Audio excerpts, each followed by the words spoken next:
Happy Sunday to all. Nandito tayo ngayon sa farm. Kahit Sunday, bumabanat pa rin para sa kinabukasan. Pero pagkatapos ng magsimba, yun ang importante sa Sunday.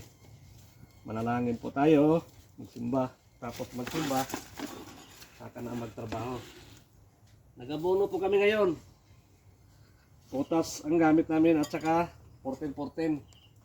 Pagpalaki ng bunga. Ito yung bunga. Medyo matatagalan pa yan. Siguro mga 45 days. Isang lata lang ng sardinas. Pwede na guys. Depende sa inyo. Pwede rin paikot. Pwede rin ganito. Depende sa inyo. Pwede rin yung iikot ninyo. Depende sa diskarte nyo. Tapos tabunan lang ng konting lupa. Yun. Yung bunga niya, ganito rin. Oh, hindi makita kasi nakabalot pa. Oh.